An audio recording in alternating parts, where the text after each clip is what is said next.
Hi, I'm Ian Knauer. Welcome to the Knauer Farm.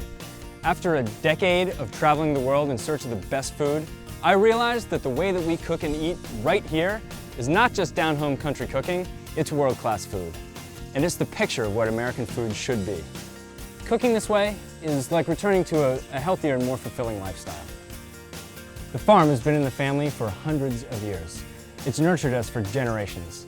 We have some really good times here. And the food that we eat and cook enriches our lives. We live off this land, and I'll show you how sustainable it is. We grow, raise, and hunt everything we eat right here.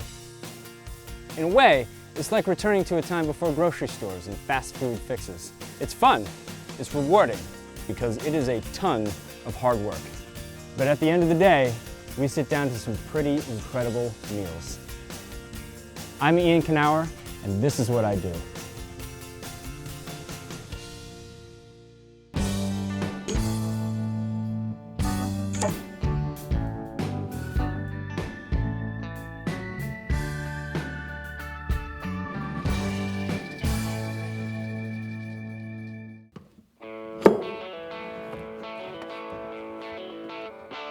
Summertime, which means it's picnic time.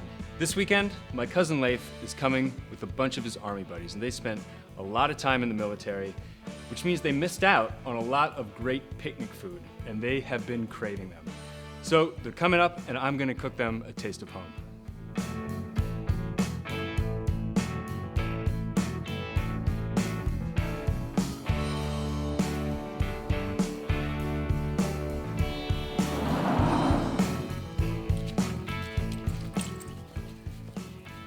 Leif shipped out to Iraq not once, but twice, so he loves coming to the farm, especially this time of year because it's so green. He's bringing his friend Doug with him, who he met in Iraq. Doug is also a big fan of the great outdoors.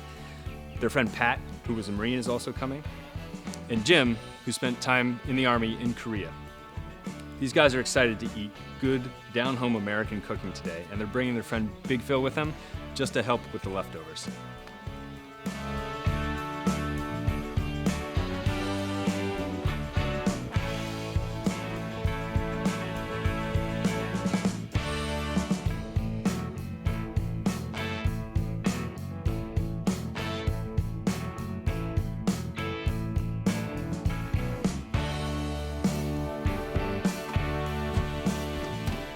When these guys were in the service, the one thing that they missed, aside from their family and friends, was good home cooking. So that's exactly what I'm gonna make for them today. I'm gonna make hamburgers from scratch. I'll stuff those burgers with cheddar cheese so that every time you take a bite, you get cheese and hamburger all at once. Then I'll make some fried chicken. This is something that all these guys really missed. And with that, I'll make a coleslaw with red cabbage and some hot chili peppers. Then finally for dessert, I'll make a red, white, and blue crumble. Blueberries on one side, strawberries on the other, and some whipped cream to go with it. It's going to be really delicious.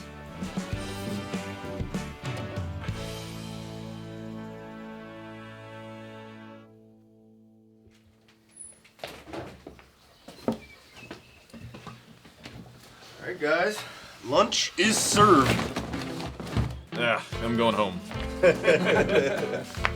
These actually sound pretty good. They're like comfort food. You got pork ribs, beef stew. Are they good? These two are horrible. Chili beans, these are the ones that give the Iraqis. You don't eat these. I'm sort of curious, so let's open one of these up. Yep. All right, we got our chili mac. Tasty little treat. Applesauce with raspberry puree. Some drink mix. I like how on the drink mix it says no fruit juice. All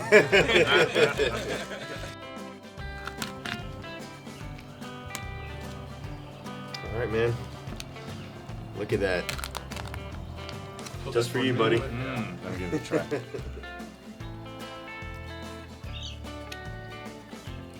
You know, I mean, if I were starving, I could eat it and be happy about it. But if I had to eat this 2 to 3 times a day for years, listen, for our lunch, we can do a lot better. Yeah, No. good. Yeah. Anybody else want some? I'll take it. I'll be honest with you, I think it's pretty good.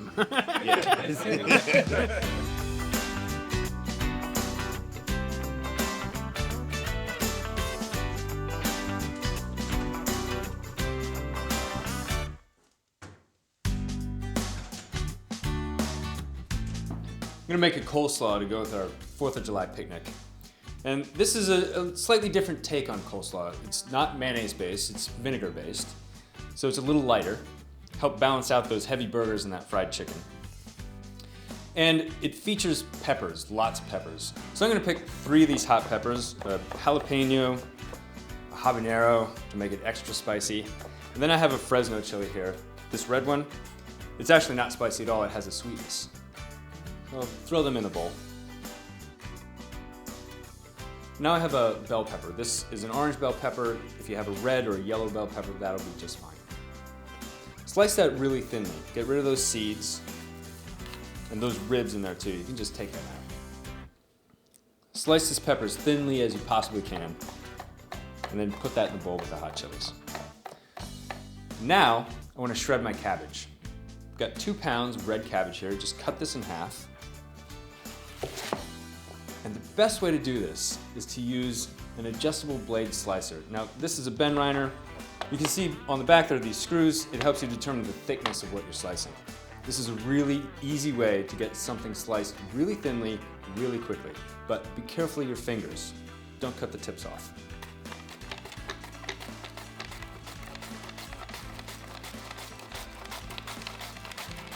So now we're gonna make the dressing.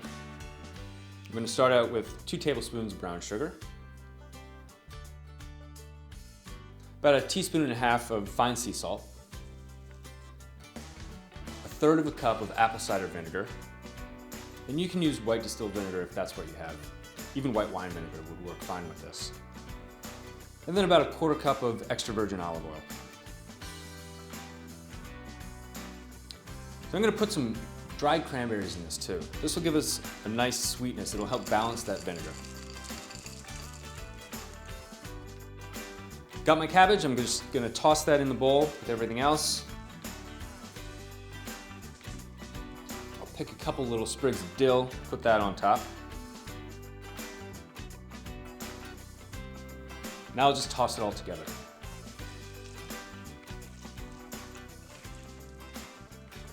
And this is ready to go. The longer this sits, the more flavorful it'll get.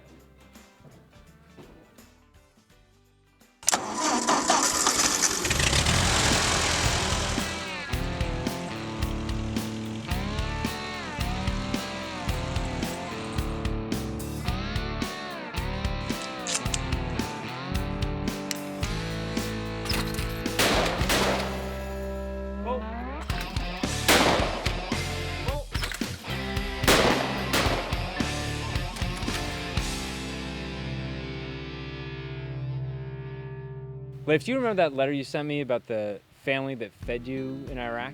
I do, yeah. Tell me a little bit about that. Well, where we lived, we actually kind of lived in someone's front yard, essentially. So where was this exactly? On the outskirts of Baghdad. They were extremely friendly, though. Uh-huh. In fact, the night we got there, they invited me to their home, which in hindsight is absolutely incredible. They invited myself and another guy. We were both private first classes at the time. Went in their house, sat down with them, you know, sat on the floor. It's the first time I ever sat on the floor, and it's also the very first time in my life I ate a legitimate semi-formal dinner with my hands. What is so interesting about that story is that food and sharing food is almost like this international welcome, this international language where we sit down, we break bread together, and we share something. It's almost like saying, listen, we're all human here. I completely agree. They were just hospitable. Yeah. They were good people. So they made us feel welcome, I guess, the best way they could, and that was with some chicken and eggs and rice. This home-cooked food must have been such a treat because every day you were eating pre-packaged army food. Right. So when you were over there, you're eating MREs, you were lucky enough to have some food that someone local made you, but what was the one thing that you really missed the most that you wanted to eat when you got back here? Hamburger. I just wanted a big hamburger. Good, well we're gonna make some. Awesome. Awesome.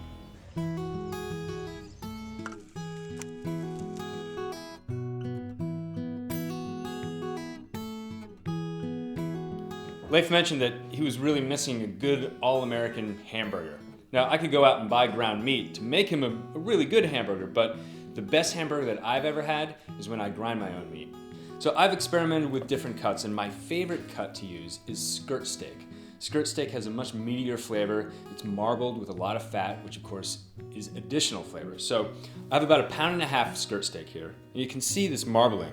So I'm gonna cut this into 1.5 inch pieces. Put them in a sieve that's set inside a bowl. And then I wanna sprinkle with about 1.5 teaspoons of fine salt. Now that might sound like a lot, but we're actually gonna rinse this off. So once this is tossed together, this is going to sit in the fridge for 4 to 6 hours. And all that salt's gonna really get into the meat so that every bite is really well seasoned. So first, we'll let this marinate.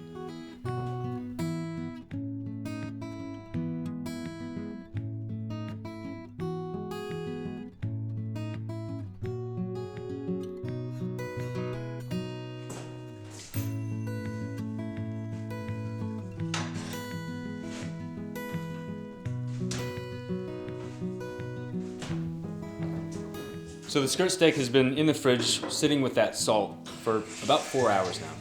I gave it a quick rinse. That'll get rid of any additional salt so our burgers won't be too salty. They'll just be really well seasoned. You'll taste the meat.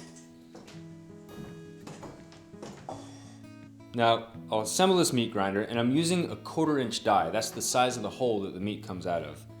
That's fairly small. Now I just want to force the steak down through the opening. And as I'm doing that, the hamburger comes right out and falls in the bowl.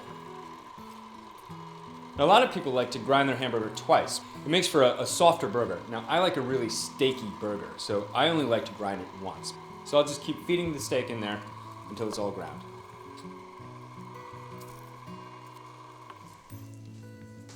Now, I like cheese on my burgers. I also like cheese in my burger. So I'm gonna stuff these patties with cheddar cheese. I'm gonna cut about 1/4 inch thick slices from this block of cheddar, and that'll go inside the patties once I form them. I'm gonna grind some pepper and then toss it with the steak. That way the pepper's in every bite. And now I'm gonna form this into 6 patties. These are big, manly burgers. They're about 1/3 pound each. So I formed them into patties with my hands, and then I'm gonna press down and just make sure that those edges are tucked in. Now I'm gonna stuff them with the cheddar. Take my knife, put my palm on the center of the burger, and gently make an opening, a little incision to fit the cheese in. And now, I'm just gonna take one of these pieces of cheese and push it right in there, and then pat some meat around the end so that it's completely inside. So I'm gonna stuff all these with cheddar.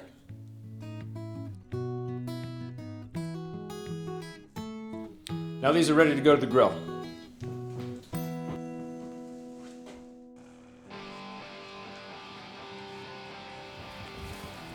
You want to grab that? Sure.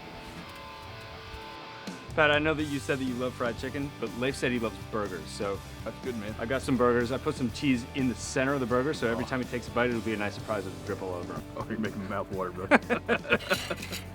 When you were overseas, do you ever have any moments, any experiences with food that sort of made you, opened your eyes in a way? Oh yeah, man. Yes, it would like.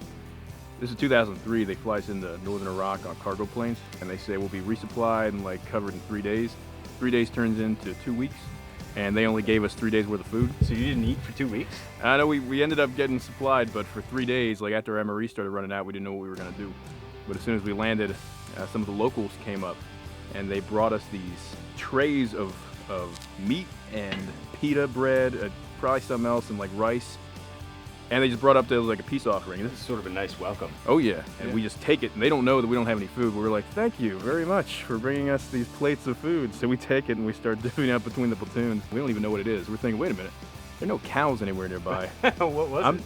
We still don't know. Doesn't matter. It didn't matter. We hadn't eaten in a while. Right. It's actually really a nice welcome from the locals to say sort of, hey, come on in, have some food. We see that you're hungry. You might as well eat. Mm-hmm. When you were overseas, was there anything that you really craved that you couldn't wait to get back home to taste again? Big thing for me was the 4th of July. And there was always like small town right on the outskirts of Baltimore. There was always a 4th of July parade that we'd always go to, and my mom would always have burgers and dogs and chicken. We'd all eat before we go to the 4th of July parade and see all these old vets walking around. Once I got back, it didn't really feel like home again until that next July 4th. We all got together again. Doesn't feel like home until you can all get together and eat. Oh yeah, man.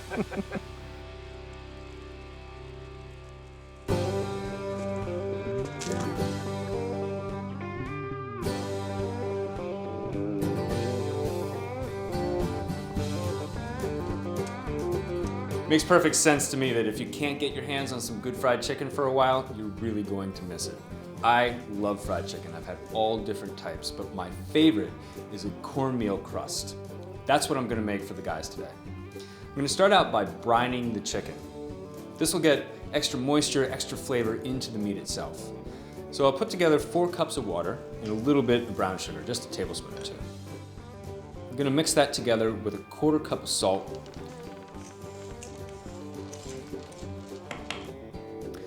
a couple sprigs of fresh oregano, a couple bay leaves, some hot chili flakes, and some coriander seeds. Now, this is important. I like these whole because sometimes they get tucked up under the skin in the meat. And when you take a bite, you get a pop of a coriander seed. It's a huge flavor. Put my chicken in there, take this to the fridge, and let this brine for at least 4 hours.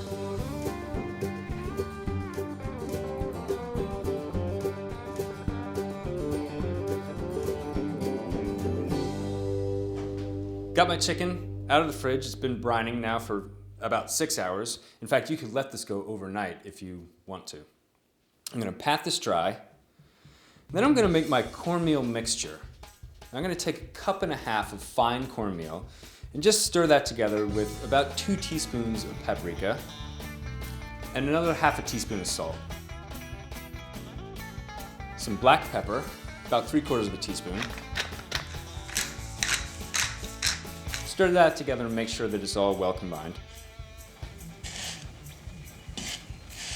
Now I'm just gonna put the chicken right on that mixture. Now, this chicken is moist enough, even though I've patted it dry, that it'll suck up that cornmeal. It's important to have fine cornmeal for this instead of a coarse cornmeal. This is gonna sit here for just a couple minutes. And then we'll take it to the stove and deep fry it. I've got a skillet of vegetable oil here. 350 degrees. It's about 4 cups, plus or minus, depending on how big your skillet is. I'm going to very gently slip these chicken thighs into the oil away from it so that if it splashes in the opposite direction. I'll get about 4 thighs in there per batch. And these will cook for 12 minutes total, about. What I'm looking for is a really crispy golden brown skin.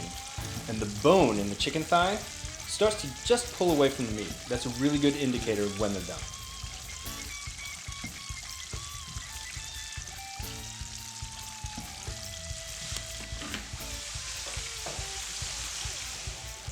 Now that they're nice and crispy, I'll take them out, drain them on some paper towels.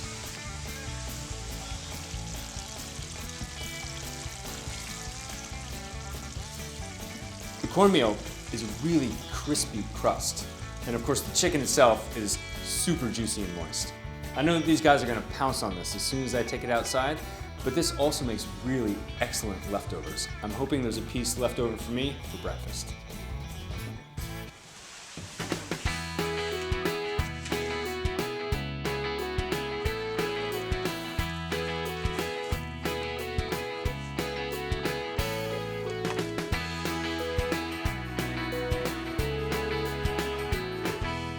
I want to make a really festive 4th of July dessert. Now, I've seen sheet cakes that look like the American flag with strawberries and blueberries. That sounds a little fussy for this crowd. So instead, I'm just going to make a crumble. Strawberry, blueberry crumble, and I'll serve that with some whipped cream. That way I've got my red, my white, and my blue. I'm going to start out cutting about 1 pound of strawberries in half. I just want to take the tops off of these. Slice them in half and put them on one side of a baking dish.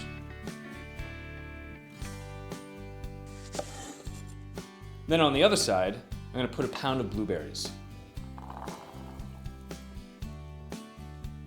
Now I'm going to take some sugar, mix it with a little bit of flour. I've got 1/2 cup of white sugar and 3 tablespoons of all-purpose flour. I'm just going to mix that together with my hands. and then sprinkle it evenly over the fruit. Then I'm going to take a lemon, cut that in half, and just squeeze it, both sides. So you end up with about 2 tablespoons of lemon juice. And then just give it a toss. Remember, keep the blue on one side and the red on the other. Now I'm going to make the crunch topping. Got my ingredients over here. 3/4 cup of flour, 1/2 cup of oats. Now you can use quick oats, I'm using old-fashioned oats, so it's whatever you happen to have. Got some brown sugar, 1/2 cup, some vanilla, a little bit of salt, and some butter. So I'm going to stir together the dry ingredients. 3/4 cup of flour, 1/2 cup of brown sugar, 1/2 cup of oats, 1/2 teaspoon of salt as well. Just give that a stir. Now I want to get the butter in there. Now this is much easier than making a pie crust where you have to have the butter at a cold temperature and you don't want it to melt too much. This, you just sort of mash it all together into a paste and then just work it in. This butter can be room temperature. So now that the crumble is all together, I'm just going to season it with a little bit of vanilla, about 1/2 teaspoon. Stir that in, and then take it over and just crumble it in big chunks on the fruit. Get that as even as possible. And then this is going to bake for about 30 minutes in a 375-degree oven. And when it's done, it'll be crisp on top, browned on top, and all that fruit will be bubbling.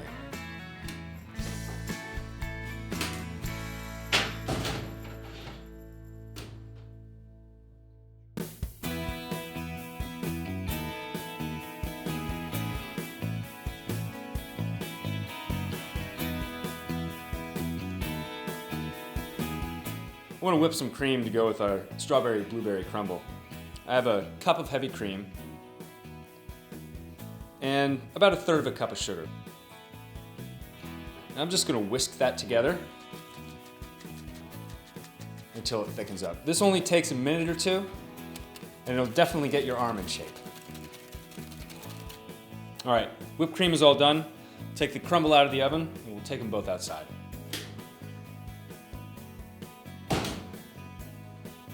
The guys are gonna love this. You got your red, white, and blue, you've got your summer fruit. It's a really easy crumble to throw together. No fuss on my part, and I'm sure it's gonna make them happy.